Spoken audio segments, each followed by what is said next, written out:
2023년 11월 부산 광안리의 작은 골목. 한때 이 동네에서 가장 번창했던 철민항과의 셔터가 내려져 있습니다. 65세 박철민 씨는 오늘도 빈 작업장 앞에 서서 한숨을 내쉽니다. 40년간 한과 제조업을 해온 철민 씨에게 올해는 절망의 해였습니다. 코로나19 이후 변화된 소비 패턴, 대형마트의 저가 경쟁, 그리고 온라인 쇼핑몰의 확산, 모든 것이 작은 전통 한과점에게는 시련이었습니다. 아저씨, 오늘도 일찍 오셨네요. 옆 가게 사장이 인사했습니다. 네, 철민 씨의 대답은 힘이 없었습니다. 철민 씨의 주머니에는 은행에서 온 최종 통보서가 들어 있었습니다. 더 이상 대출 연장은 불가능하다는 내용이었습니다. 빚은 3억 원을 넘어섰고 매달 이자만 1천만 원이 넘었습니다. 어떻게 이런 일이? 철민 씨는 혼잣말을 중얼거렸습니다. 불과 5년 전만 해도 상황은 달랐습니다. 전통 한과에 대한 관심이 높아지면서 철민 한과의 매출은 꾸준히 늘어났습니다. 백화점과 대형마트에 납품하는 계약도 체결했습니다. 미래가 밝아 보였습니다. 하지만 2020년을 기점으로 모든 것이 변했습니다. 코로나19로 명절 선물 시장이 급격히 축소됐고 대형마트들은 더 저렴한 공장 제품을 선호하기 시작했습니다. 설상가상으로 온라인 쇼핑몰에서 파는 대량 생산 한과들이 시장을 장악했습니다. 40년 경력이 무슨 소용이야. 철민 씨는 쓴웃음을 지었습니다. 철민 씨의 휴대폰에는 미납 고지서들이 문자로 계속 들어오고 있었습니다. 전기요금, 가스요금, 임대료, 모든 것이 밀려 있었습니다. 오늘 아침에도 임대인이 전화했습니다. 철민 씨, 더 이상 기다릴 수 없어요. 이번 달까지 안 주시면 계약 해지해야 해요. 조금만 더 기다려주세요. 곧 해결될 거예요. 철민 씨는 애원했지만 자신도 확신이 없었습니다. 집에서도 상황은 마찬가지였습니다. 아내 순희 씨는 철민 씨의 말만 믿고 기다리고 있었지만 상황이 심각하다는 것을 점점 눈치채고 있었습니다. 여보, 요즘 왜 이렇게 전화 받기를 싫어해요? 순희 씨가 물었습니다. 그냥 영업 전화가 많아서요. 철민 씨는 거짓말을 했습니다. 실제로는 채권자들의 독촉 전화였습니다. 하루에도 수십 통씩 걸려오는 전화들을 받기가 두려웠습니다. 딸 소영이는 서울에서 회사를 다니고 있었습니다. 28세로 이제 막 사회생활을 시작한 소영이에게 이런 상황을 알리고 싶지 않았습니다. 아빠, 요즘 목소리가 이상해요. 혹시 아픈 거 아니에요? 며칠 전 소영이가 전화해서 걱정했습니다. 아니야, 아빠는 괜찮아. 넌 일만 열심히 해. 철민 씨는 밝은 척했습니다. 하지만 실제로는 밤잠을 이루지 못하는 날이 계속되고 있었습니다. 어떻게 이 상황을 해결해야 할지 답이 보이지 않았습니다. 오늘도 철민 씨는 작업장 앞에서 하루 종일 서 있었습니다. 지나가는 사람들을 보며 혹시 손님이 들어올까 기대했지만 아무도 들어오지 않았습니다. 저녁 7시가 되어서야 철민 씨는 집으로 향했습니다. 무거운 발걸음으로 광안대교를 바라보며 걸었습니다. 예전에는 이 다리를 볼 때마다 희망을 느꼈는데 이제는 모든 것이 무겁게만 느껴졌습니다. 정말 끝일까? 철민 씨는 혼잣말을 중얼거렸습니다. 집에 도착해서도 마음은 편하지 않았습니다. 아내와 저녁을 먹으면서도 계속 생각에 잠겨 있었습니다. 여보, 밥 거의 안 드셨네요. 순희 씨가 걱정스럽게 말했습니다. 응, 배가 별로 안 고파서. 철민 씨는 대충 답했습니다. 실제로는 스트레스 때문에 식욕이 전혀 없었습니다. 요즘 들어 체중도 10kg 가까이 빠졌습니다. 밤 11시, 철민 씨는 홀로 거실에 앉아 있었습니다. 내일 은행에 가서 최후 통첩을 받게 될 상황이었습니다. 더 이상 연장이나 유예는 없을 것 같았습니다. 40년을 일했는데 철민 씨는 고개를 떨어뜨렸습니다. 젊은 시절부터 한과 만들기에 매진해온 세월이 주마등처럼 지나갔습니다. 처음 장사를 시작할 때의 설렘, 가족을 위해 밤낮 없이 일했던 기억들, 그리고 점점 커져가는 사업에 대한 자부심. 하지만 이제 모든 것이 끝나가고 있었습니다. 40년간 쌓아온 모든 것이 한순간에 무너져 내리고 있었습니다. 철민 씨는 휴대폰을 들여다봤습니다. 미납 고지서 문자들이 수십 개 쌓여 있었습니다. 하나하나 읽을 때마다 가슴이 답답해졌습니다. 이제 정말 어떻게 해야 하지? 철민 씨는 깊은 한숨을 내쉬었습니다. 바로 그때 휴대폰에서 새로운 문자 알림음이 울렸습니다. 철민 씨는 또 다른 독촉 문자일 것이라고 생각하며 한숨을 쉬었습니다. 하지만 발신자를 보는 순간 깜짝 놀랐습니다.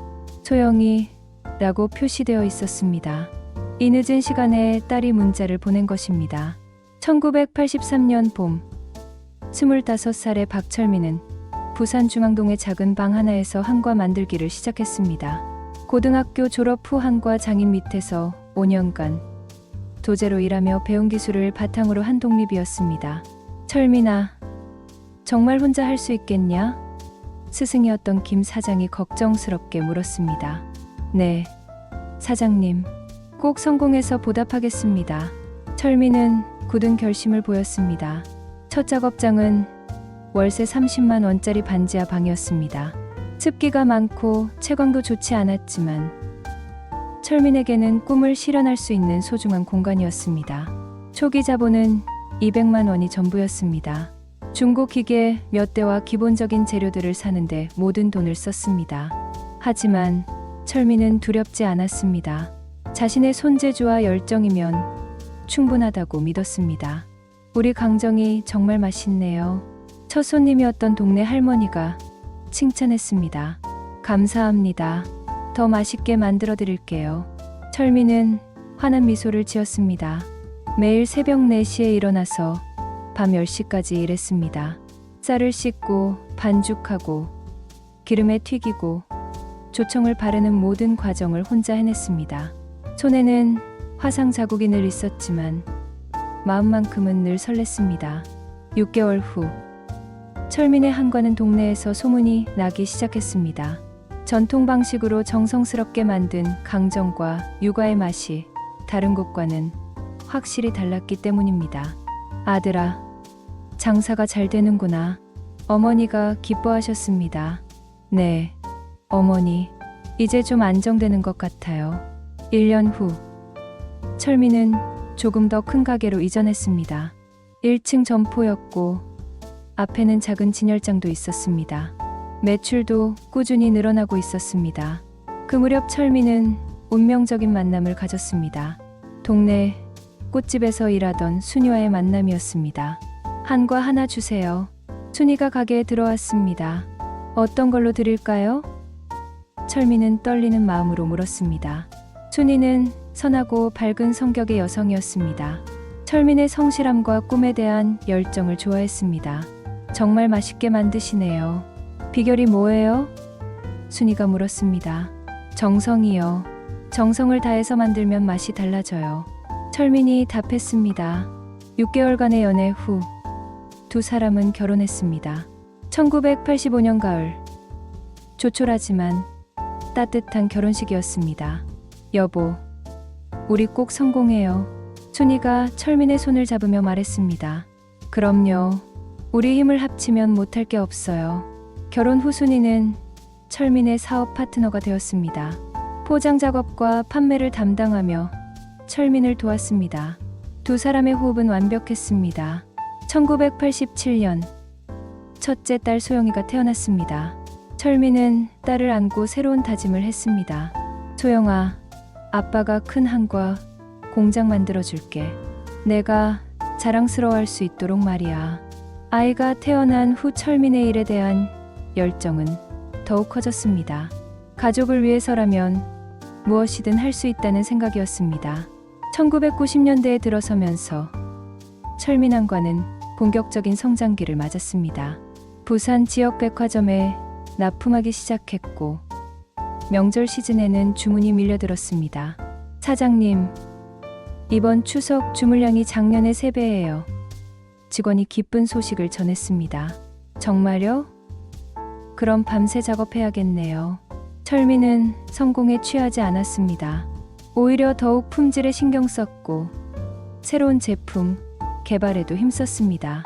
전통 한과의 맛을 지키면서도 현대인의 입맛에 맞는 제품들을 만들어냈습니다. 1995년 철민은 광안리에 새로운 공장을 설립했습니다. 이제 직원도 15명으로 늘어났고 매출도 연간 5억 원을 넘어섰습니다. 여보, 정말 대단해요. 이렇게 큰 사업가가 될 줄이야. 순이가 감탄했습니다. 아직 시작이에요. 우리 소영이가 대학 갈 때까지는 더 키워야죠. 소영이는 그때 8살이었습니다. 아빠의 공장에 놀러와서 달콤한 한과를 먹는 것을 좋아했습니다. 아빠, 이 강정이 제일 맛있어요. 소영이가 웃으며 말했습니다. 그래? 아빠가 소영이를 위해서 특별히 만든 거야. 철민은 딸을 위해서라면 무엇이든 해주고 싶었습니다. 최고의 교육을 받게 해주고 원하는 것은 다 사주고 싶었습니다. 2000년대에 들어서면서 철민 한과는 부산 지역의 대표적인 한과 업체로 자리 잡았습니다. 전국 백화점에 납품하게 되었고 온라인 쇼핑몰도 시작했습니다. 아빠, 우리 회사가 이렇게 유명한 줄 몰랐어요. 고등학생이 된 소영이가 신기해했습니다. 그럼 아빠가 얼마나 열심히 일했는데. 철민은 자신의 성공에 자부심을 느꼈습니다. 25살에 맨손으로 시작한 사업이 이제 연매출 20억 원 규모로 성장한 것입니다. 하지만 철민은 여기서 멈추지 않았습니다. 더 큰 꿈을 가지고 있었습니다. 전국 최고의 한과업체가 되는 것. 그래서 딸이 자랑스러워할 수 있는 아버지가 되는 것이었습니다. 10년 후에는 서울에도 지점을 내고 싶어요. 철민이 순이에게 말했습니다. 좋아요. 우리 소영이가 서울에서 공부하게 되면 거기서 만나기도 좋고요. 2005년 소영이는 서울의 대학교에 진학했습니다. 철민은 딸을 배웅하며 뿌듯함을 느꼈습니다. 소영아, 공부 열심히 해라. 아빠가 열심히 벌어서 뒷바라지 해줄 테니까. 네, 아빠, 고마워요. 그때만 해도 철민은 미래가 밝다고 생각했습니다. 사업은 계속 성장하고 있었고 딸은 좋은 대학에 다니고 있었습니다. 모든 것이 계획대로 진행되고 있는 것 같았습니다. 하지만 세상은 생각보다 빠르게 변화하고 있었습니다. 곧 철민 한과에게도 큰 시련이 닥쳐올 것이었습니다. 2006년부터 2015년까지는 철민 한과의 황금기였습니다. 박철민 씨는 가족을 위해서라면 무엇이든 할 수 있다는 믿음으로 사업에 매진했습니다. 하루 16시간씩 일하는 것도 마다하지 않았습니다. 사장님, 좀 쉬세요. 몸이 중요하잖아요. 공장장이 걱정스럽게 말했습니다. 괜찮아요. 소영이 대학 등록금도 벌어야 하고 순이도 좋은 차 사주고 싶고 철민은 가족에게 최고의 것만 해주고 싶었습니다. 딸 소영이가 서울에서 생활하는데 부족함이 없도록 매달 용돈도 넉넉히 보내주었습니다. 아빠, 이렇게 많이 보내주시면 안 돼요. 저 아르바이트도 할 수 있어요. 소영이가 전화로 말했습니다. 아니야, 넌 공부만 해라. 아빠가 다 해결할 테니까. 철민은 딸이 아르바이트 하는 것을 원하지 않았습니다. 자신이 어려웠던 젊은 시절을 생각하면 딸만큼은 그런 고생을 시키고 싶지 않았습니다. 2008년 철민은 광안리 해변가에 큰 집을 구입했습니다. 바다가 보이는 30평대 아파트였습니다. 전세금만 3억 원이었지만 가족을 위한 투자라고 생각했습니다. 여보, 이 집 너무 비싸지 않아요? 순이가 걱정했습니다. 괜찮아요. 사업이 잘 되고 있으니까 우리 소영이가 결혼할 때까지는 여기서 살아야죠. 집들이 날 소영이는 새 집을 보고 감탄했습니다. 와, 아빠, 바다가 정말 잘 보여요. 친구들이 놀러 와도 되죠? 그럼 마음껏 놀러 와라.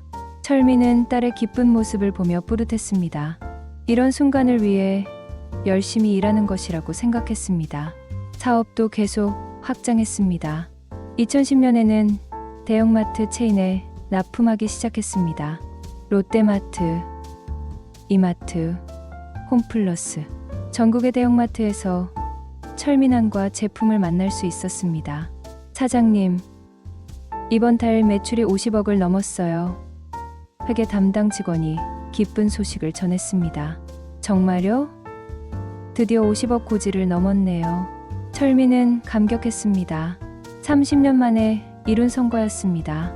이제 직원도 50명으로 늘어났고 두산 지역 최대의 한과업체가 되었습니다. 성공에 따라 책임감도 커졌습니다. 50명의 직원과 그 가족들의 생계가 철민의 어깨에 달려 있었습니다. 더욱 신중하게, 더욱 열심히 일해야 했습니다. 사장님, 새로운 설비 투자가 필요할 것 같아요. 생산팀장이 보고했습니다. 얼마나 필요하죠? 10억 정도 예상됩니다. 철민은 망설이지 않았습니다. 더 좋은 제품을 만들기 위해서라면 투자를 아끼지 않겠다는 마음이었습니다. 2012년 소영이가 대학교를 졸업했습니다. 서울의 한 대기업에 취직도 했습니다. 철민은 딸의 성공이 자신의 성공보다 더 기뻤습니다. 아빠 덕분이에요.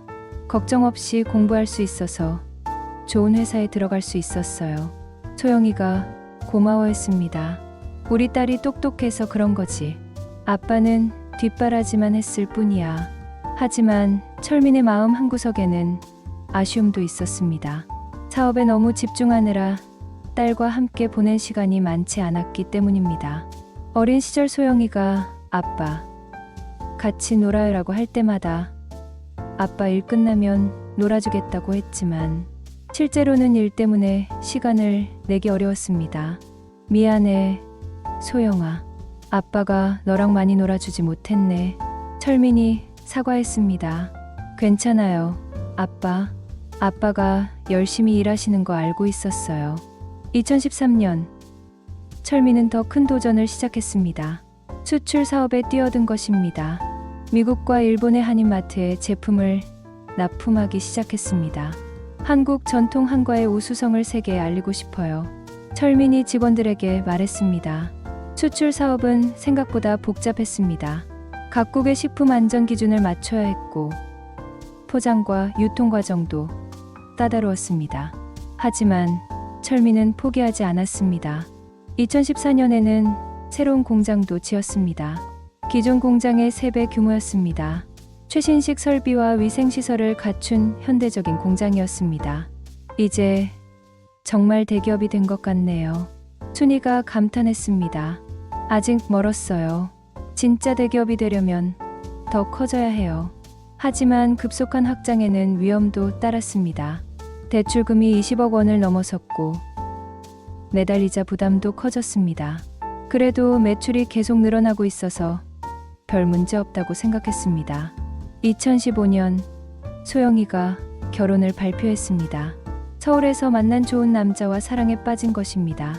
아빠, 소개해드릴 사람이 있어요. 소영이가 남자친구를 데려왔습니다. 안녕하세요, 사장님. 소영이한테 많은 이야기를 들었습니다. 사위가 될 청년이 정중하게 인사했습니다. 철민은 딸의 선택을 존중했습니다. 소영이가 행복하다면 그것으로 충분했습니다. 결혼식 비용도 철민이 모두 부담했습니다. 5성급 호텔에서 성대한 결혼식을 올렸습니다. 비용이 3억 원이 넘었지만 딸의 인생 최고의 날을 위해서라면 아까울 것이 없었습니다. 아빠, 정말 고마워요. 제가 공주가 된 기분이에요. 소영이가 눈물을 흘리며 감사 인사를 했습니다. 우리 딸은 원래 공주야. 평생 행복하게 살아라. 하지만 2015년을 기점으로 상황이 조금씩 변화하기 시작했습니다. 온라인 쇼핑몰의 성장으로 대형마트 매출이 줄어들기 시작한 것입니다. 사장님, 이번 분기 매출이 작년 대비 10% 감소했습니다. 회계팀장이 보고했습니다. 일시적인 현상일 거예요. 곧 회복될 거예요. 철민은 크게 걱정하지 않았습니다. 30년간 사업을 해오면서 크고 작은 위기를 극복해왔기 때문입니다. 이번에도 지나갈 것이라고 생각했습니다. 하지만 변화는 생각보다 빠르고 가혹했습니다. 곧 철민왕과에게 상상할 수 없는 시련이 닥쳐올 것이었습니다. 2016년부터 한국의 유통업계는 급격한 변화를 겪기 시작했습니다. 온라인 쇼핑몰의 성장, 소비자 구매 패턴의 변화, 그리고 대기업들의 저가 경쟁이 본격화되면서 철민왕과 같은 중소기업들에게는 생존의 기로에 서게 되었습니다. 사장님, 대형마트에서 납품 단가를 20% 인하해달라고 요구하고 있습니다. 영업팀장이 급하게 보고했습니다. 20%라고요? 그럼 우리 이익이 거의 남지 않는데, 그래도 계약을 유지하려면 어쩔 수 없다고 합니다. 다른 업체들도 모두 단가를 낮추고 있다고 하네요. 철민은 고민에 빠졌습니다. 단가를 낮추면 수익성이 떨어지고, 거부하면 납품 계약이 끊어질 위험이 있었습니다. 결국 철민은 단가 인하를 받아들였습니다. 30년간 쌓아온 거래 관계를 포기할 수는 없었기 때문입니다. 하지만 문제는 거기서 끝나지 않았습니다. 6개월 후 또 다른 단가 인하 요구가 들어왔습니다. 이번에는 15% 내려달라고 하네요. 영업팀장의 표정이 어두웠습니다. 도대체 어디까지 내려야 하는 거예요? 철민의 목소리에 짜증이 섞였습니다. 같은 시기 온라인 쇼핑몰에서는 중국산 저가 한과들이 시장을 잠식하기 시작했습니다. 품질은 떨어졌지만 가격이 철민한과 제품의 절반 수준이었습니다. 사장님, 온라인 매출도 30% 이상 떨어졌습니다. 마케팅 팀장이 암울한 소식을 전했습니다. 왜 이렇게 급격히 떨어지는 거죠? 소비자들이 가격에 민감해지고 있어요. 품질보다는 가격을 우선시하는 경향이 강해졌습니다. 철민은 당황했습니다. 30년간 품질로 승부해왔는데 이제는 가격이 더 중요한 요소가 된 것입니다. 2017년 설상가상으로 원재료 가격이 급등했습니다. 쌀, 설탕, 식용유 등 주요 원재료 가격이 30% 이상 올랐습니다. 사장님, 이대로 가면 적자가 불가피합니다. 회계팀장이 심각한 표정으로 말했습니다. 원가는 올라가는데 판매가는 못 올리고 정말 진퇴양난이네요. 철민은 밤잠을 이루지 못했습니다. 회사의 미래가 불투명해 보였기 때문입니다. 하지만 50명의 직원들 앞에서는 자신감 있는 모습을 보여야 했습니다. 어려운 시기지만 우리가 극복할 수 있을 거예요. 다들 힘내세요. 철민이 직원들을 격려했습니다. 2018년 철민은 새로운 활로를 찾기 위해 프리미엄 한과 라인을 개발하기 시작했습니다. 고급 원재료를 사용하고 포장도 고급스럽게 만든 제품이었습니다. 이제 고급화 전략으로 가야 해요. 가격 경쟁에서는 이길 수 없으니까요. 철민이 개발팀에게 지시했습니다. 하지만 프리미엄 제품 개발에는 큰 비용이 들었습니다. 새로운 포장 설비와 마케팅 비용으로 5억 원이 넘는 투자가 필요했습니다. 여보, 요즘 투자가 너무 많은 것 같아요. 좀 신중하게 하면 어떨까요? 순이가 걱정스럽게 말했습니다. 지금이 변화의 기회예요. 이 기회를 놓치면 정말 뒤처질 거예요. 철민은 은행에서 추가로 5억 원을 대출받았습니다. 이제 총 대출금이 25억 원을 넘어섰습니다. 매달 이자만 1억 원이 넘었습니다. 프리미엄 제품은 출시되었지만 반응은 미지근했습니다. 소비자들은 여전히 가격에 민감했고 고급 한과에 대한 관심은 예상보다 낮았습니다. 2019년 더 큰 변화가 닥쳤습니다. 대형마트들이 자체 브랜드 PB 상품을 공격적으로 출시하기 시작한 것입니다. 사장님, 이마트에서 자체 한과 브랜드를 출시한다고 합니다. 영업팀장이 급보를 전했습니다. 뭐라고요? 그럼 우리 제품은 어떻게 되는 거죠? 아마 판매 공간이 크게 줄어들 것 같습니다. PB 상품은 철민한과보다 30% 저렴했습니다. 대량 생산으로 원가를 절감했고 마케팅 비용도 절약할 수 있었기 때문입니다. 결국 철민항과의 대형마트 매출은 50% 이상 급감했습니다. 월 매출이 30억 원에서 15억 원으로 떨어졌습니다. 이제 정말 위험해졌어요. 회계팀장이 경고했습니다. 대출 이자도 감당하기 어려워지고 있습니다. 철민은 처음으로 직원 구조조정을 고민하기 시작했습니다. 하지만 30년간 함께해온 직원들을 해고한다는 것은 상상할 수 없는 일이었습니다. 다른 방법을 찾아보죠. 꼭 구조조정을 해야 하는 건 아니니까요.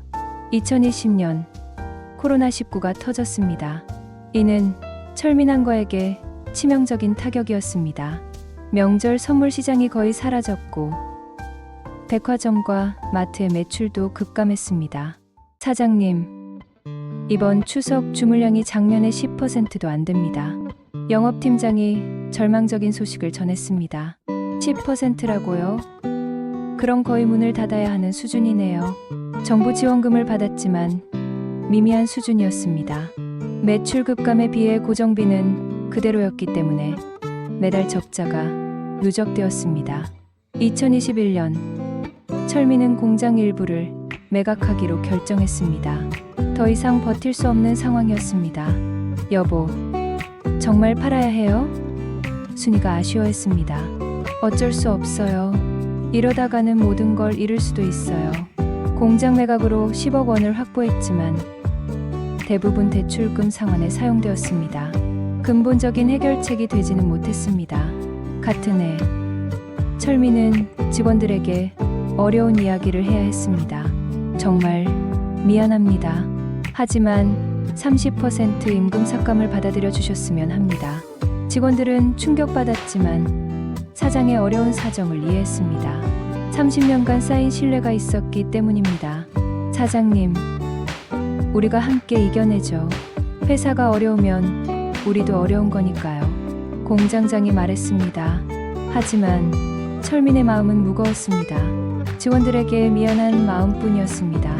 2022년 상황은 더욱 악화되었습니다. 러시아 우크라이나 전쟁으로 원재료 가격이 다시 급등했고 인플레이션도 심화되었습니다. 이제 정말 한계입니다. 철민은 혼잣말을 중얼거렸습니다. 40년간 쌓아온 모든 것이 무너져가고 있었습니다. 하지만 아직 포기할 수는 없었습니다. 가족과 직원들을 생각하면 끝까지 버텨야 했습니다. 2023년 초 박철민에게 연쇄적인 위기가 몰아쳤습니다. 그동안 간신히 버텨왔던 철민항과에게 결정적인 타격이 가해지기 시작한 것입니다. 1월 주거래 은행에서 충격적인 통보가 왔습니다. 사장님, 은행에서 대출 만기 연장이 어렵다고 연락이 왔습니다. 회계팀장이 창백한 얼굴로 보고했습니다. 뭐라고요? 그럼 15억을 한꺼번에 상환하라는 말인가요? 네, 3월까지 전액 상환하거나 담보를 추가로 제공하라고 하네요. 철민의 머릿속이 하얘졌습니다. 15억 원을 단기간에 마련할 방법이 전혀 없었습니다. 회사 자산을 모두 합쳐도 10억 원이 겨우였습니다. 담보로 제공할 수 있는 게 뭐가 있을까요? 철민이 물었습니다. 집밖에 없습니다. 하지만 집도 이미 1차 담보로 설정되어 있어서 철민은 깊은 한숨을 내쉬었습니다. 정말 막다른 길에 서 있는 것 같았습니다. 2월, 더 나쁜 소식이 들려왔습니다. 최대 거래처였던 대형마트 체인에서 납품, 계약 해지 통보를 받은 것입니다. 사장님, 롯데마트에서 계약 해지 통보서가 왔습니다. 영업팀장이 떨리는 목소리로 말했습니다. 이유가 뭐죠? 매출 부진과 품질 클레임이 이유라고 하네요. 사실 품질 클레임은 핑계였습니다. 더 저렴한 중국산 제품과 자체 브랜드 제품으로 교체하려는 것이 진짜 이유였습니다. 롯데마트는 철민항과 전체 매출의 40%를 차지하는 중요한 거래처였습니다. 이 계약이 끊어지면 회사 존립 자체가 위험해졌습니다. 다른 대형마트는 어떤가요? 철민이 급히 물었습니다. 이마트와 홈플러스도 계약 연장에 부정적입니다. 아마 올해 안에 모든 대형마트 계약이 끊어질 것 같습니다. 철민은 현실을 받아들이기 어려웠습니다. 20년간 안정적이었던 수익원이 한순간에 사라지는 것이었습니다. 3월 설상가상으로 주요 협력업체들이 외상거래를 중단한다고 통보했습니다. 사장님, 포장재 업체에서 현금 결제만 받겠다고 하네요. 구매팀장이 보고했습니다. 다른 업체들은 어떤가요? 모두 마찬가지입니다. 우리 회사 신용도가 많이 떨어진 것 같아요. 철민은 자존심이 상했습니다. 40년간 신용으로 사업해왔는데 이제는 현금을 내놓으라고 하다니. 하지만 현금도 없었습니다. 운영자금이 바닥났고 직원들 월급도 밀리기 시작했습니다. 사장님, 이번 달 월급 지급이 어려울 것 같습니다. 회계팀장이 조심스럽게 말했습니다. 얼마나 부족한가요? 2억 정도 부족합니다. 철민은 머리를 감쌌습니다. 30년간 한 번도 월급을 밀린 적이 없었는데 이제는 직원들에게 급여조차 제때 줄 수 없는 상황이 되었습니다. 결국 철민은 직원들을 모두 모이게 했습니다. 여러분, 정말 죄송합니다. 이번 달 급여 지급이 일주일 정도 늦어질 것 같습니다. 직원들의 표정이 어두워졌습니다. 모두 생계가 걸린 문제였기 때문입니다. 사장님, 언제까지 이런 상황이 계속될까요? 한 직원이 물었습니다. 최대한 빨리 해결하겠습니다. 조금만 더 기다려주세요. 하지만 철민 자신도 언제까지 버틸 수 있을지 확신이 없었습니다. 4월, 철민은 개인 자산을 처분하기 시작했습니다. 먼저 자신의 승용차를 팔았습니다. 여보, 차까지 팔아야 해요? 순이가 안타까워했습니다.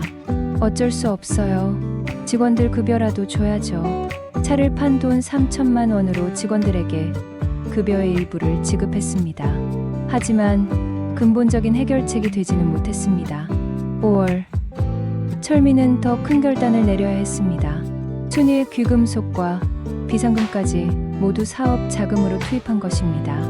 여보, 미안해요. 이것도 써야 할 것 같아요. 철민이 순이의 금반지를 바라보며 말했습니다. 괜찮아요. 우리가 함께 극복해야죠. 순이는 불평 한마디 없이 모든 것을 내어주었습니다. 30년간 모아온 비상금 5천만 원까지 모두 회사에 투입했습니다. 하지만 그것도 한 달을 버티기 어려운 금액이었습니다. 6월, 드디어 가장 두려웠던 일이 일어났습니다. 일부 직원들이 사직서를 제출한 것입니다. 사장님, 정말 죄송합니다. 하지만 집대출금 때문에 10년간 함께 일한 직원이 사직서를 내며 말했습니다.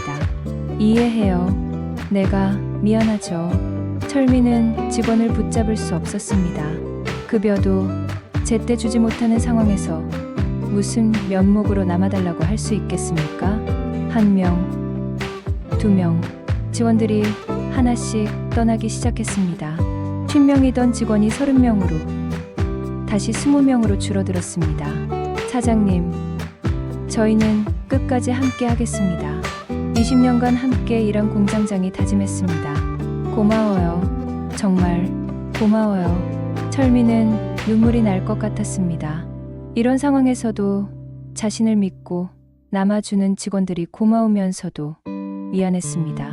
7월, 철민은 마지막 카드를 꺼내야 했습니다. 집을 담보로 추가 대출을 받는 것이었습니다. 여보, 집까지 담보로 잡히면 정말 위험해요. 순이가 걱정했습니다. 알아요. 하지만 다른 방법이 없어요. 이것으로 마지막 기회를 만들어야 해요. 철민은 집을 담보로 5억 원을 추가로 대출받았습니다. 이제 집에 대한 총 담보액이 8억 원을 넘어섰습니다. 하지만 이 돈도 대출이자 상환과 운영자금으로 금세 소진되었습니다. 8월, 철민은 정말 마지막 선택을 고민하기 시작했습니다. 회사 문을 닫는 것이었습니다. 이제 정말 한계인 것 같아요. 철민이 순이에게 털어놓았습니다. 좀 더 기다려봐요. 혹시 기회가 올지도 모르잖아요. 하지만 철민의 마음속에는 이미 포기의 그림자가 드리워지고 있었습니다. 40년간 쌓아온 모든 것이 무너져가는 모습을 지켜보는 것이 너무 고통스러웠습니다.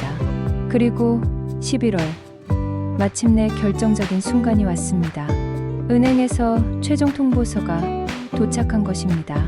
박철민은 하루하루가 지옥 같았지만 가족들 앞에서는 평정을 유지하려고 애썼습니다. 특히 서울에서 직장 생활을 하고 있는 딸 소영에게만큼은 절대 이런 상황을 알리고 싶지 않았습니다. 아빠, 목소리가 좀 이상해요. 혹시 어디 아프세요? 일주일에 한 번씩 걸려오는 소영의 안부 전화였습니다. 아니야, 감기 기운이 좀 있어서 그래. 넌 회사 일은 어때? 저는 괜찮아요. 아빠가 걱정되네요. 한번 병원에 가보세요. 철민은 가슴이 아팠습니다. 딸이 자신을 걱정하는 모습을 보니 더욱 미안한 마음이 들었습니다. 하지만 진실을 말할 수는 없었습니다. 괜찮아, 괜찮아. 우리 소영이나 건강 챙겨라. 매일 밤 철민의 휴대폰에는 독촉 전화와 문자가 쏟아져 들어왔습니다.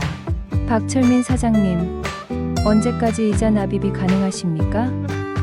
은행 대출 담당자의 전화였습니다. 조금만 더 시간을 주세요. 곧 해결될 것 같습니다. 이미 3개월이 연체된 상황입니다. 더 이상 기다리기 어렵습니다. 일주일만 더 주시면 안 될까요? 죄송합니다. 내부 규정상 어렵습니다. 전화를 끊고 나면 철민은 한동안 망연자실했습니다. 40년간 성실하게 살아왔는데 이제는 은행 직원에게 애원하는 신세가 되었습니다. 원재료 업체들의 독촉도 거세졌습니다. 사장님, 더 이상 외상 거래는 불가능합니다. 지금까지 밀린 금액부터 정리해 주세요. 쌀 공급업체 사장이 직접 찾아왔습니다. 죄송합니다. 조금만 더 기다려 주시면 저희도 어려운 건 마찬가지예요. 이해해 주세요. 철민은 고개를 숙일 수밖에 없었습니다. 상대방의 말이 틀리지 않았기 때문입니다. 하지만 가장 힘든 것은 직원들 앞에서 당당하지 못한 것이었습니다. 매일 출근해서 열심히 일하는 직원들을 보면 가슴이 미어졌습니다. 사장님, 이번 달 월급은 언제 받을 수 있을까요? 20년간 함께 일한 사무팀장이 조심스럽게 물었습니다. 다음 주 초에는 해결될 거예요. 조금만 더 기다려주세요. 하지만 철민 자신도 확신이 없었습니다. 어디서 돈을 구할지 막막했습니다. 집에서도 상황을 숨기기 위해 연기해야 했습니다. 아내 순이는 점점 눈치를 채고 있었지만 철민은 계속 괜찮다고 말했습니다. 여보, 요즘 밤에 계속 전화 받으시는데 무슨 일이에요? 순이가 걱정스럽게 물었습니다. 새로운 거래처랑 상담하는 거예요. 좋은 기회가 있을 수도 있어서요. 정말요? 그럼 다행이네요.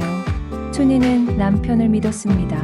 40년간 성실하게 사업해온 남편이니까 이번에도 잘 해결할 것이라고 생각했습니다. 하지만 철민의 연기에도 한계가 있었습니다. 스트레스로 인해 체중이 급격히 빠졌고 머리카락도 하얗게 새기 시작했습니다. 여보, 너무 마르시는 것 같아요. 병원에 가보시는 게 어떨까요? 순이가 걱정했습니다. 괜찮아요. 좀 바빠서 그런 거예요. 밤에는 잠을 이루지 못했습니다. 침대에 누워서도 계속 회사 일을 생각했습니다. 어떻게 하면 이 위기를 넘길 수 있을까 고민했지만 마땅한 해답이 보이지 않았습니다. 이제 정말 끝인가? 철민은 천장을 바라보며 중얼거렸습니다. 어떤 날은 새벽 3시까지 잠들지 못했습니다. 그러다가 겨우 잠들어도 악몽에 시달렸습니다. 회사가 망하는 꿈, 집이 경매에 넘어가는 꿈, 가족들이 떠나는 꿈. 아침에 일어나면 더욱 피곤했습니다. 하지만 직원들 앞에서는 씩씩한 모습을 보여야 했습니다. 오늘도 열심히 해봅시다. 철민이 직원들에게 인사했습니다. 하지만 직원들도 회사 상황이 어렵다는 것을 눈치채고 있었습니다. 급여가 밀리고 주물량도 급격히 줄어들었기 때문입니다. 사장님, 정말 괜찮으세요? 얼굴이 너무 안 좋아 보이는데요. 공장장이 걱정스럽게 말했습니다. 괜찮아요. 좀 피곤할 뿐이에요. 하지만 실제로는 스트레스로 인해 혈압이 급상승하고 있었습니다. 어지러움증도 자주 생겼지만 병원에 갈 시간도 없었습니다. 점심시간에도 제대로 식사하지 못했습니다. 스트레스 때문에 식욕이 전혀 없었고 먹어도 소화가 되지 않았습니다. 사장님, 점심 드세요. 직원이 도시락을 가져다 줬습니다. 고마워요. 나중에 먹을게요. 하지만 대부분 그대로 남기는 경우가 많았습니다. 오후에는 채권자들의 전화가 계속 걸려왔습니다. 철민은 화장실에 숨어서 전화를 받았습니다. 직원들이 듣지 못하게 하려는 배려였습니다. 사장님, 이번 주까지 안 주시면 법적 조치를 취할 수밖에 없습니다. 원재료 업체의 강경한 목소리였습니다. 제발 조금만 더 기다려주세요. 꼭 해결하겠습니다. 이미 3번이나 약속을 어기셨잖아요. 철민은 할 말이 없었습니다. 실제로 여러 번 약속을 지키지 못했기 때문입니다. 저녁에 집으로 돌아가는 길도 무거웠습니다. 광안대교를 바라보며 걸으면서 철민은 자주 생각했습니다. 차라리 모든 걸 포기하는 게 나을까? 하지만 가족과 직원들을 생각하면 포기할 수 없었습니다. 모든 사람들이 자신을 믿고 있는데 배신할 수는 없었습니다. 집에 도착하면 철민은 밝은 척 연기했습니다. 오늘 하루 어땠어요? 순이가 물었습니다. 괜찮았어요. 새로운 주문도 들어오고 있고요. 거짓말이었지만 어쩔 수 없었습니다. 아내까지 걱정시킬 수는 없었습니다. 하지만 순이도 점점 눈치를 채고 있었습니다. 여보, 혹시 회사에 무슨 문제가 있는 건 아니에요? 순이가 조심스럽게 물었습니다. 무슨 문제요? 별일 없어요. 그런데 요즘 너무 스트레스 받는 것 같아서 좀 바쁠 뿐이에요. 걱정하지 마세요. 철민은 끝까지 비밀을 지키려고 했습니다. 가족들만큼은 평안하게 지내게 해주고 싶었습니다. 2023년 11월 15일 박철민에게 인생 최악의 날이 찾아왔습니다. 오전 10시 집에 배달된 등기우편을 받아든 순간 철민의 다리에 힘이 빠졌습니다. 부동산 압류 및 경매 진행 통지서, 은행에서 보낸 최종 통보서였습니다. 12월 15일까지 연체 원리금 전액을 상환하지 않으면 집을 경매에 넘기겠다는 내용이었습니다. 어떻게 이런 일이? 철민은 주저앉고 말았습니다. 40년간 피땀 흘려 장만한 집이 한 달 후에 남의 손에 넘어갈 위기에 처한 것입니다. 연체 금액은 원금과 이자를 합쳐 총 9억 원이었습니다. 철민은 즉시 은행으로 향했습니다. 마지막 기회라도 만들어 보려는 절박한 마음이었습니다. 부장님, 정말 다른 방법은 없을까요? 30년간 거래해온 사이 아닙니까? 철민이 애원했습니다. 사장님, 저희도 어쩔 수 없습니다. 이미 3차례나 연장해드렸는데 대출 담당 부장의 표정이 딱딱했습니다. 1억이라도 먼저 갚으면 조금 더 시간을 주실 수 없나요? 죄송합니다. 내부 방침상 불가능합니다. 철민은 무릎을 꿇고 싶은 심정이었습니다. 하지만 자존심이 허락하지 않았습니다. 은행에서 나온 철민은 망연자실했습니다. 부산 시내를 목적 없이 걸어 다녔습니다. 해운대, 광안리, 남포동, 젊은 시절 꿈을 키우며 다녔던 거리들이었습니다. 정말 끝인가? 철민은 혼잣말을 중얼거렸습니다. 오후 3시, 철민은 회사로 돌아갔습니다.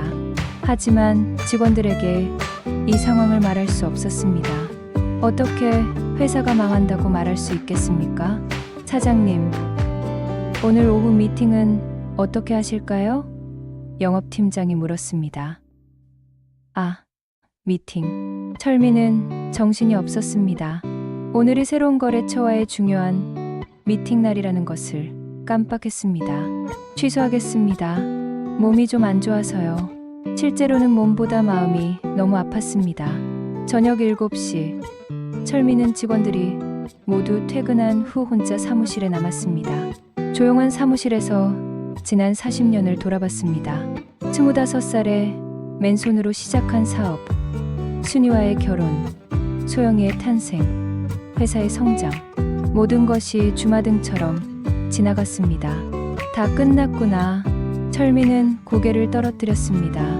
밤 9시가 되어서야 철미는 집으로 향했습니다. 하지만 집 앞에 서서도 들어갈 용기가 나지 않았습니다. 순이에게 어떻게 이 사실을 말해야 할까요? 결국 철미는 집 근처 공원에 앉았습니다. 광안대교가 내려다 보이는 벤치였습니다. 예전에는 이 풍경을 보며 희망을 느꼈는데 이제는 모든 것이 절망적으로 느껴졌습니다. 아빠는 실패한 인생이야. 철미는 하늘을 바라보며 중얼거렸습니다. 그때 휴대폰이 울렸습니다. 순이의 전화였습니다. 여보, 언제 들어와요? 저녁 준비했는데. 조금 있다가 갈게. 목소리가 이상하네요. 혹시 무슨 일 있어요? 아니야, 괜찮아. 철미는 전화를 끊고 또 다시 한숨을 내쉬었습니다. 이제 순이에게도 진실을 말해야 할 때가 온 것 같았습니다. 밤 11시, 철미는 마침내 집으로 들어갔습니다. 여보, 왜 이렇게 늦었어요? 순이가 걱정스럽게 맞이했습니다. 순이야, 할 말이 있어. 철민의 심각한 표정을 본 순이는 불안해했습니다. 무슨 일이에요? 우리 집이 경매에 넘어갈 수도 있어. 뭐라고요? 순이는 믿을 수 없다는 표정이었습니다. 남편이 농담하는 것이라고 생각했습니다. 농담이죠? 아니야, 진짜야. 회사가 망했어. 철민은 드디어 모든 것을 털어놓았습니다. 3년간 숨겨왔던 회사의 어려운 상황, 누적된 빚, 그리고 집 압류 위기까지. 순이는 충격을 받았습니다. 한동안 말을 하지 못했습니다. 그럼 지금까지 괜찮다고 한 말들이 다 거짓말이었어요? 미안해. 너까지 걱정시키고 싶지 않았어. 어떻게 이런 큰일을 혼자 끙끙 앓고 있었어요? 순이는 화가 나면서도 남편이 안쓰러웠습니다. 3년간 혼자 이런 고통을 참아왔다는 것이 믿어지지 않았습니다. 소영이는 알고 있어요? 순이가 물었습니다. 아니야. 소영이한테는 절대 말하면 안 돼. 하지만 이런 상황에서 안 돼. 소영이만큼은 평범하게 살게 해줘야 해. 철미는 딸에게만큼은 이 사실을 숨기고 싶었습니다. 딸의 인생에 짐이 되고 싶지 않았습니다. 그날 밤 두 사람은 새벽까지 이야기를 나눴습니다. 어떻게 해야 할지, 무엇부터 해야 할지. 여보, 그래도 포기하지 마요. 우리가 함께 극복해봐요. 순이가 남편을 위로했습니다. 고마워. 정말 고마워. 철미는 아내의 손을 꼭 잡았습니다. 이런 상황에서도 자신을 믿어주는 아내가 있다는 것이 감사했습니다. 하지만 현실은 여전히 절망적이었습니다. 한 달 안에 9억 원을 마련할 방법이 전혀 없었습니다. 다음 날 아침, 철미는 마지막 희망을 걸고 친구들에게 연락했습니다. 철민아, 정말 미안해. 나도 요즘 어려워서 30년 지기 친구마저 도움을 줄 수 없다고 했습니다. 모든 연결고리가 끊어지고 있었습니다. 11월 20일 밤, 철민은 더 이상 버틸 수 없다는 생각이 들었습니다. 광안대교를 바라보며 극단적인 생각까지 했습니다. 차라리 이렇게 끝내는 게 나을까? 하지만 순이와 소영이의 얼굴이 떠올랐습니다. 가족들을 두고 갈 수는 없었습니다. 그날 밤 철민은 평생 처음으로 울었습니다. 40년간 참아왔던 모든 감정이 터져나왔습니다. 바로 그때 휴대폰에서 문자 알림음이 울렸습니다.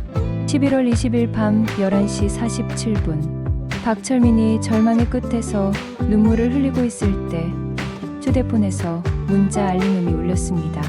철민은 또 다른 독촉 문자일 것이라고 생각하며 한숨을 쉬었습니다. 하지만 휴대폰 화면을 본 순간 깜짝 놀랐습니다. 발신자가 소영이로 표시되어 있었습니다. 이 시간에 소영이가? 철민은 의아했습니다. 평소 소영이는 밤 10시 이후에는 연락하지 않는 편이었습니다. 아버지가 일찍 주무신다는 것을 알고 있었기 때문입니다. 철민은 떨리는 손으로 문자를 열어봤습니다. 아빠, 잠깐 시간 괜찮으세요? 급한 얘기가 있어서요. 철민은 당황했습니다. 혹시 자신의 상황을 알게 된 것일까요? 아니면 다른 급한 일이 생긴 것일까요? 하지만 어떤 상황이든 딸의 연락을 무시할 수는 없었습니다. 철민은 즉시 소영에게 전화를 걸었습니다. 여보세요. 소영아, 무슨 일이야? 아빠, 전화 받아주셔서 고마워요. 갑자기 연락드려서 죄송해요. 소영의 목소리에는 평소와 다른 진지함이 묻어 있었습니다. 괜찮아. 무슨 일인데? 아빠, 사실 제가 알고 있어요. 뭘 안다는 거니? 회사 상황 말이에요. 아빠가 얼마나 힘드신지 다 알고 있어요. 철민은 충격을 받았습니다. 그렇게 숨기려고 했는데 딸이 알고 있었다니. 어떻게 알았니? 지난주에 부산 내려갔다가 우연히 아빠 회사 앞을 지나게 됐어요. 그런데 직원들이 거의 없더라고요. 이상해서 옆 가게에 물어봤더니 소영은 이미 일주일 전부터 아버지의 상황을 알고 있었습니다. 하지만 아버지가 먼저 말할 때까지 기다리고 있었던 것입니다. 소영아, 철민은 말을 잇지 못했습니다. 아빠, 왜 혼자 끙끙 앓고 계세요? 저도 이제 어른이에요. 함께 해결할 수 있어요. 소영의 말에 철민의 눈에서 눈물이 흘렀습니다. 딸이 이렇게 성숙하게 자랐다는 것이 놀라우면서도 고마웠습니다. 미안해, 소영아. 아빠가 무능해서. 그런 말씀 하지 마세요. 아빠는 40년간 정말 열심히 사셨어요. 이런 일은 누구에게나 생길 수 있는 거예요. 소영은 아버지를 위로했습니다. 오히려 딸이 아버지를 달래는 상황이었습니다. 하지만 아빠가 실패했어. 모든 걸 다 잃었어. 아빠, 돈이나 집 같은 건 다시 만들 수 있어요. 하지만 아빠는 대체할 수 없어요. 소영의 말에 철민은 더욱 울음을 터뜨렸습니다. 우리 소영이가 언제 이렇게 컸니? 아빠가 키워주신 덕분이에요. 아빠가 저에게 가르쳐주신 모든 것들, 성실함, 끈기, 가족에 대한 사랑, 그런 것들이 진짜 재산이에요. 소영은 계속해서 아버지에게 힘이 되는 말을 해주었습니다. 그리고 아빠, 저한테 예금이 좀 있어요. 많지는 않지만 도움이 될 거예요. 안 돼. 그건 내가 결혼 자금으로 모은 거잖아. 결혼은 나중에 다시 준비하면 돼요. 지금은 아빠가 더 중요해요. 소영은 3년간 모은 결혼 자금 1억 원을 아버지에게 주겠다고 했습니다. 철민은 딸의 마음이 고마웠지만 받을 수 없었습니다. 소영아, 고마워. 정말 고마워. 하지만 그 돈은 받을 수 없어. 왜요? 가족인데 뭐가 미안해요? 아빠가 실패한 걸 내가 왜 책임져야 하니? 그건 말이 안 돼. 두 사람은 한참 동안 실랑이를 벌였습니다. 소영은 꼭 도와주겠다고 했고 철민은 절대 받을 수 없다고 했습니다. 결국 소영이 다른 제안을 했습니다. 그럼 이렇게 해요. 제가 회사에 휴직계를 내고 부산으로 내려갈게요. 아빠와 함께 새로운 사업을 시작해봐요. 뭐라고? 작은 카페나 분식점 같은 걸 해봐요. 아빠의 경험과 저희 젊은 아이디어를 합치면 분명 잘 될 거예요. 소영의 제안은 철민에게 전혀 예상하지 못한 것이었습니다. 하지만 너는 좋은 회사에 다니고 있잖아. 그걸 포기할 수는 없어. 아빠, 저에게는 좋은 회사보다 아빠가 더 소중해요. 아빠와 함께하는 시간이 더 의미 있어요. 소영의 진심 어린 말에 철민은 감동했습니다. 하지만 동시에 부담스럽기도 했습니다. 소영아, 정말 고마워. 하지만 아빠 때문에 내 인생을 망칠 수는 없어. 망치는 게 아니에요. 새로운 시작이에요. 소영은 아버지를 설득하기 위해 구체적인 계획까지 제시했습니다. 이미 부산에서 괜찮은 카페 자리도 알아봤어요. 보증금 3천만 원 정도면 시작할 수 있어요. 정말? 네. 그리고 아빠가 한과 만드는 기술이 있으니까 카페에서 직접 만든 한과를 팔면 차별화도 될 거예요. 소영의 말을 들으니 조금씩 희망이 보이기 시작했습니다. 비록 작은 시작이지만 가족이 함께 한다면 불가능한 일도 아닌 것 같았습니다. 하지만 소영아, 정말 괜찮겠니? 내 꿈을 포기하는 것 같아서. 아빠, 제 꿈은 행복한 가족과 함께 사는 거예요. 아빠가 행복하지 않으면 저도 행복할 수 없어요. 그 순간 철민은 깨달았습니다. 자신이 정말 소중한 것이 무엇인지를 말입니다. 돈도 집도 회사도 중요하지만 가장 중요한 것은 가족이었습니다. 우리 소영이가 정말 대견하다. 그럼 함께 해봐요, 아빠. 응, 함께 해보자. 그날 밤 철민은 오랜만에 희망을 느꼈습니다. 모든 것을 잃었다고 생각했는데 사실 가장 중요한 것은 여전히 자신 곁에 있었습니다. 소영아, 고마워. 정말 고마워. 저야말로 고마워요, 아빠. 이런 아빠의 딸이어서 자랑스러워요. 전화를 끊고 나서 철민은 처음으로 웃음을 지었습니다. 절망의 끝에서 딸이 보내준 희망의 신호였습니다. 샵샵 8부 가족의 힘. 진실한 대화 4,800만 5,400 마이너스 2,300자. 다음날 아침 박철민은 오랜만에 상쾌한 기분으로 일어났습니다. 딸 소영과의 통화가 그에게 새로운 희망을 주었기 때문입니다. 하지만 여전히 현실적인 문제들이 산적해 있었습니다. 여보, 어제 밤 늦게까지 뭐 했어요?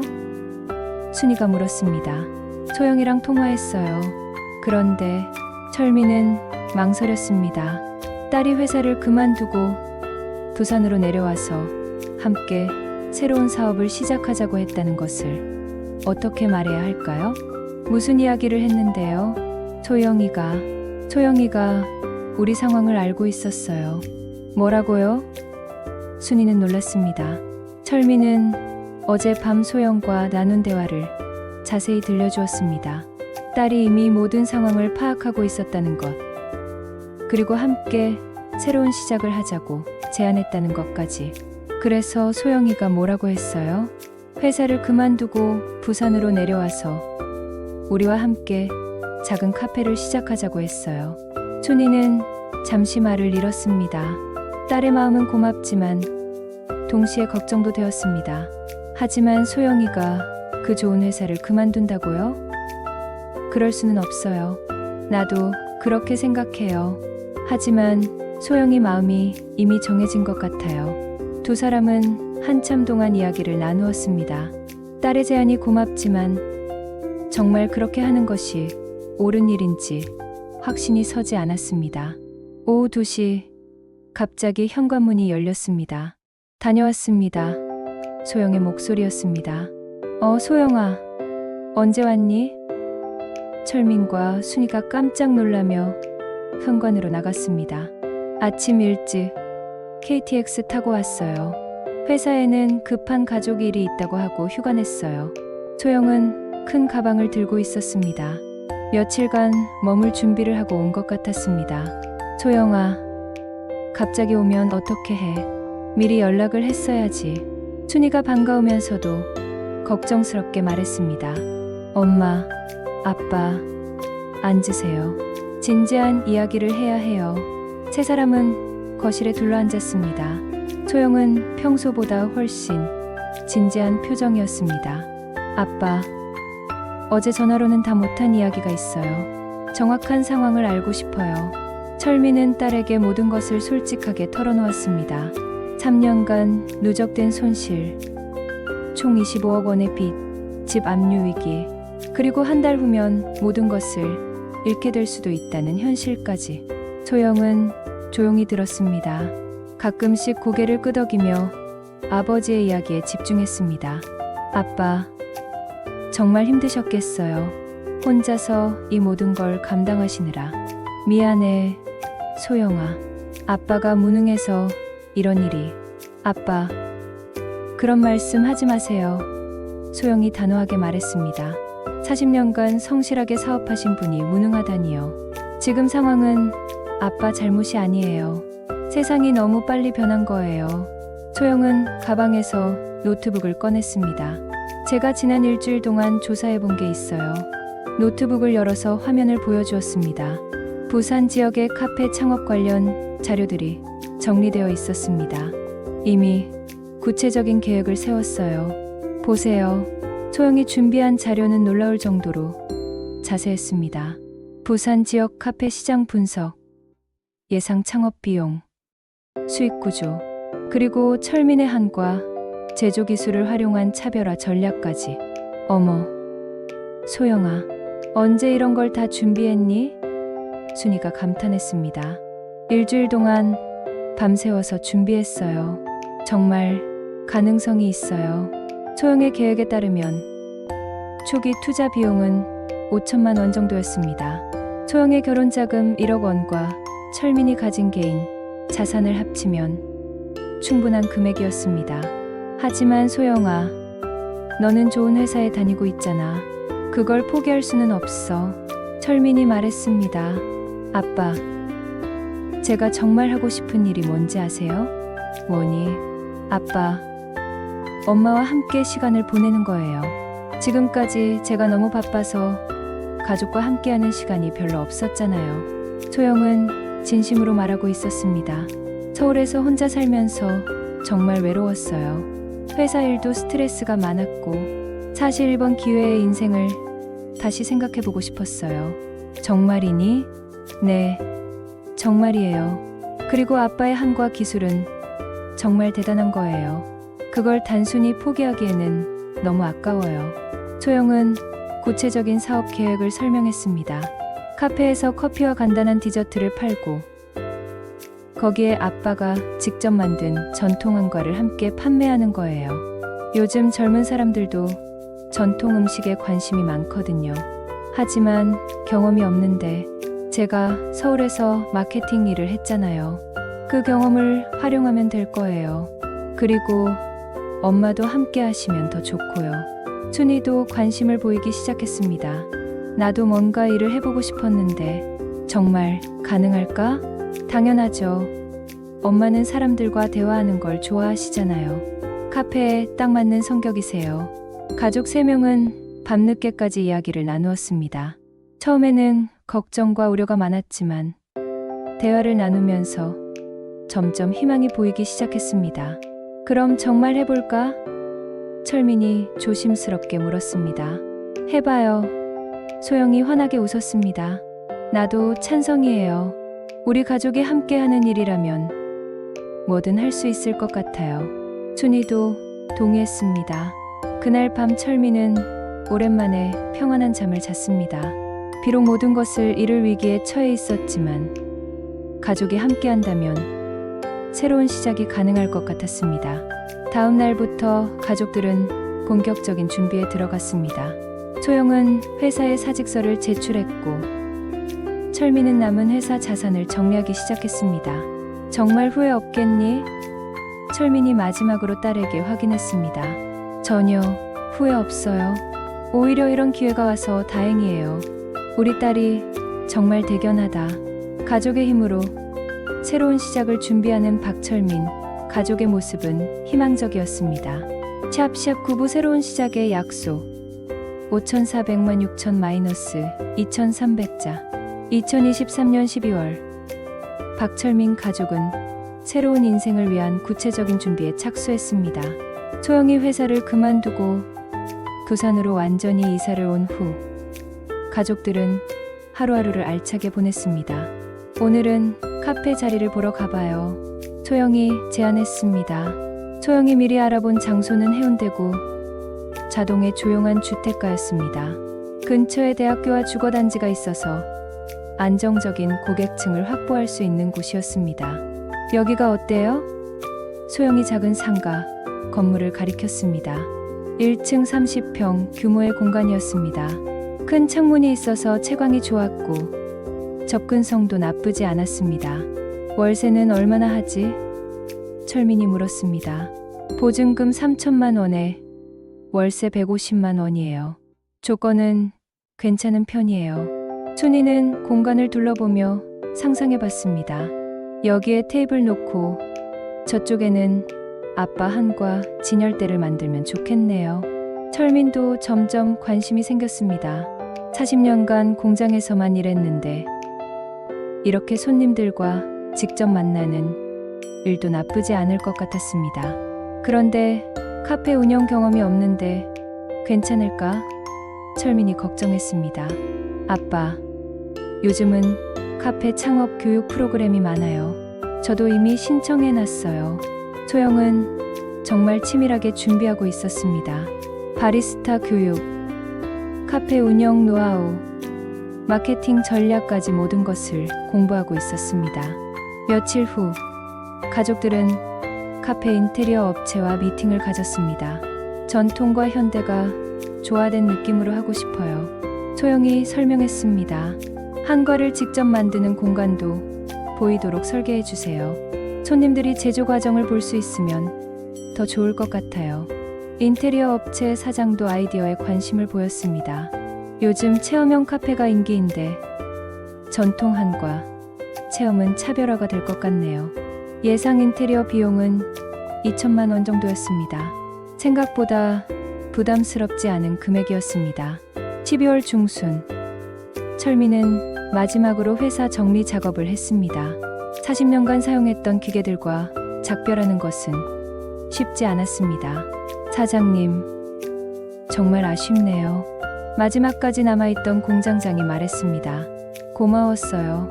20년간 함께 해줘서 새로 시작하시는 일도 잘 되시길 바라겠습니다. 철민은 공장의 작은 한과 제조 기계 몇 대만 가져왔습니다. 카페에서 직접 한과를 만들기 위해서였습니다. 크리스마스 즈음 드디어 카페 인테리어가 시작되었습니다. 가족들은 매일 현장에 나가서 진행 상황을 확인했습니다. 와, 정말 예쁘게 나오고 있네요. 순이가 감탄했습니다. 따뜻한 우드톤의 인테리어와 전통적인 한국의 요소들이 조화롭게 어우러지고 있었습니다. 한쪽에는 철민이 한과를 만들 수 있는 작은 주방 공간도 마련되었습니다. 유리창을 통해 제조 과정을 볼 수 있도록 설계했습니다. 아빠, 여기서 한과 만드시는 모습을 보면 손님들이 정말 좋아할 것 같아요. 새해가 되면서 본격적인 오픈 준비에 들어갔습니다. 소영은 바리스타 자격증을 취득했고 순이는 서빙과 계산 업무를 배웠습니다. 철민은 카페용 한과 레시피를 새로 개발했습니다. 기존보다 작고 예쁘게 만들어서 커피와 함께 먹기 좋도록 했습니다. 이렇게 만들면 어때? 철민이 새로 만든 미니 강정을 보여줬습니다. 와, 정말 예뻐요. 사진 찍기도 좋고 먹기도 편할 것 같아요. 소영은 SNS 마케팅도 준비했습니다. 인스타그램과 블로그를 개설해서 카페 준비 과정을 꾸준히 올렸습니다. 요즘 사람들은 스토리를 좋아해요. 우리 가족이 함께 새로운 시작하는 이야기가 분명 감동을 줄 거예요. 1월 말, 드디어 카페가 완성되었습니다. 가족들은 처음으로 완성된 공간을 둘러봤습니다. 정말 꿈 같아요. 순이가 눈물을 글썽였습니다. 우리가 정말 해낸 거네요. 철민도 감격했습니다. 카페 이름은 철민한과 카페로 정했습니다. 단순하지만 진정성이 느껴지는 이름이었습니다. 오픈 일주일 전부터 시범 운영을 시작했습니다. 가족과 친구들을 초대해서 피드백을 받았습니다. 커피도 맛있고 한과도 정말 특별해요. 분위기도 좋고 무엇보다 가족이 함께 운영한다는 게 따뜻해 보여요. 긍정적인 반응이 이어지자 가족들의 자신감도 커졌습니다. 2024년 2월 14일 밸런타인데이를 오픈일로 정했습니다. 사랑의 날에 새로운 사랑을 시작한다는 의미였습니다. 오픈 전날 밤, 가족들은 마지막 점검을 했습니다. 내일부터 정말 시작이네요. 소영이 설렘을 감추지 못했습니다. 걱정도 되고 기대도 돼요. 순이가 말했습니다. 우리가 함께하니까 걱정 없어요. 철민이 가족들을 격려했습니다. 그날 밤 철민은 1년 전을 생각해봤습니다. 1년 전만 해도 절망 속에서 모든 것을 포기하려고 했었는데 이제는 새로운 희망으로 가득 찬 상황이 되었습니다. 정말 기적 같은 일이야. 철민은 혼잣말을 중얼거렸습니다. 가장 어두웠던 순간에 딸이 보내준 문자 한 줄이 모든 것을 바꿔놓았습니다. 그리고 가족의 힘으로 새로운 기회를 만들어낸 것입니다. 소영아, 정말 고마워. 철민은 딸의 방을 바라보며 감사 인사를 속으로 했습니다. 내일부터 시작될 새로운 인생에 대한 기대감으로 철민은 설레는 밤을 보냈습니다. 샵샵 10부 에필로그 -1년 후에 기적 6천만 6600 2300자 2025년 2월 14일 철민왕과 카페가 문을 연 지 정확히 1년이 되는 날이었습니다. 박철민은 이른 아침부터 카페에 나와 하루를 준비했습니다. 1년 전과는 완전히 달라진 자신의 모습을 거울에서 확인하며 미소를 지었습니다. 아빠, 벌써 오셨어요? 소영이 들어오며 인사했습니다. 응, 1주년 기념일인데 일찍 와서 정리하고 싶었어. 1년이 정말 빠르게 지나갔네요. 소영의 말이 맞았습니다. 지난 1년은 정말 눈 깜짝할 사이에 지나갔습니다. 하지만 그 1년 동안 일어난 변화는 기적과 같았습니다. 오픈 첫날, 카페에는 예상보다 많은 손님들이 찾아왔습니다. 소영이 SNS에 올린 게시물을 보고 온 젊은 고객들과 전통 한과에 관심 있는 중년 고객들까지 다양한 연령층이 방문했습니다. 정말 맛있어요. 이런 한과는 처음 먹어봐요. 첫 손님의 반응이었습니다. 직접 만드시는 모습을 보니까 더 믿음이 가네요. 첫 달은 시행착오도 많았습니다. 커피 머신이 고장나기도 하고 한과 생산량을 잘못 예측해서 재료가 부족하기도 했습니다. 하지만 가족이 함께 하나씩 문제를 해결해 나갔습니다. 처음이니까 실수할 수 있어요. 조금씩 배워가면 돼요. 소영이 가족들을 격려했습니다. 3개월이 지나면서 카페는 동네 명소가 되기 시작했습니다. 특히 철민이 직접 만드는 한과 체험 프로그램이 인기를 끌었습니다. 할아버지, 저도 한과 만들어 볼 수 있어요? 초등학생 손님이 물었습니다. 그럼 할아버지가 가르쳐 줄게. 철민은 아이들에게 한과 만들기를 가르쳐 주는 것을 좋아했습니다. 40년간 쌓은 기술을 젊은 세대에게 전해줄 수 있어서 보람찼습니다. 여름에는 더위를 피해온 손님들로 카페가 붐볐습니다. 에어컨이 잘 나오고 분위기 좋은 곳으로 소문이 나면서 단골 손님들이 늘어났습니다. 사장님, 여기 진짜 좋아요. 집 같은 느낌이에요. 한 대학생 손님이 말했습니다. 고마워요. 편하게 생각하고 자주 오세요. 가을에는 철민의 특제 추석 한과가 큰 화제가 되었습니다. 40년 경력의 전통 방식으로 만든 한과는 기존 대량 생산 제품과는 차원이 달랐습니다. 사장님, 한과 포장해서 가져갈 수 있나요? 주문이 밀려들었습니다. 네, 선물용 포장도 해드려요. 소영의 마케팅 감각과 철민의 기술력이 결합되면서 카페의 매출은 꾸준히 증가했습니다. 연말에는 월 매출이 3천만 원을 넘어섰습니다. 정말 잘 되고 있네요. 순이가 기뻐했습니다. 우리 가족의 힘을 합치니까 이런 일도 가능하구나. 철민이 감탄했습니다. 겨울에는 따뜻한 한과와 커피의 조합이 손님들에게 큰 인기를 끌었습니다. 특히 눈 오는 날에는 카페가 아늑한 피난처 역할을 했습니다. 그리고 오늘 1주년을 맞은 철민한과 카페는 지역의 대표적인 명소가 되어 있었습니다. 아빠, 오늘 1주년 기념 이벤트 준비 다 됐어요. 소영이 보고했습니다. 1주년 기념으로 한과 만들기, 체험, 무료 행사와 특별 메뉴를 준비했습니다. 많은 단골 손님들이 축하하러 올 예정이었습니다. 오전 10시, 카페 문을 열자마자 손님들이 몰려들었습니다. 1주년 축하드려요. 첫 번째 손님이 꽃다발을 들고 왔습니다. 고맙습니다. 그동안 사랑해 주셔서요. 하루 종일 축하 인사를 받으며 철민은 감격했습니다. 1년 전 모든 것을 잃을 뻔했던 자신이 이렇게 많은 사람들의 사랑을 받게 될 줄이야. 오후에는 지역 신문사에서 취재를 나왔습니다. 사장님, 1년 전 어려운 상황에서 새로운 사업을 시작하신 계기가 뭔가요? 딸이 보내준 희망의 메시지 때문이었어요. 가족의 사랑이 모든 것을 가능하게 했습니다.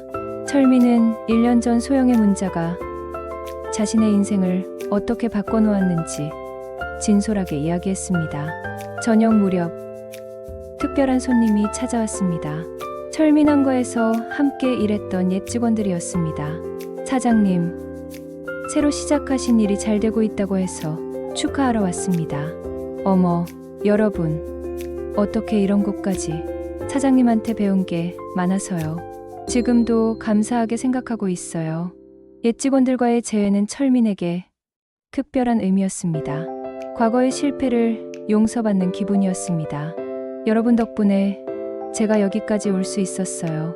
정말 고마워요.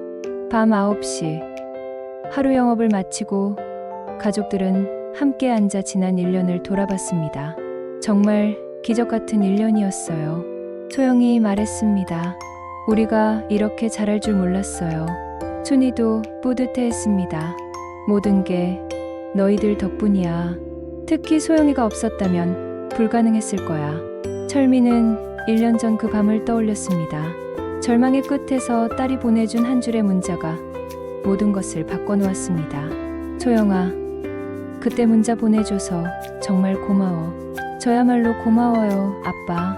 아빠와 함께 이런 일을 할 수 있어서 행복해요. 나도 너무 행복해요. 우리 가족이 이렇게 함께 할 수 있어서. 그날 밤 철민은 휴대폰을 꺼내서 1년 전 소영이 보낸 그 문자를 다시 읽어봤습니다. 아빠, 잠깐 시간 괜찮으세요? 급한 얘기가 있어서요. 그 단순한 문자 한 줄이 어떻게 이런 기적을 만들어냈는지 철민은 여전히 신기했습니다. 창밖으로 광안대교의 야경이 보였습니다. 1년 전에는 절망의 상징이었던 그 다리가 이제는 희망의 상징이 되어 있었습니다. 정말 다행이다. 철민은 혼잣말을 중얼거렸습니다. 그리고 내일 또 시작될 새로운 하루에 대한 기대감으로 마음이 설렜습니다. 가족과 함께라면 어떤 일이든 해낼 수 있다는 확신이 있었습니다. 철민항과 카페의 내일은 오늘보다 더 밝을 것입니다.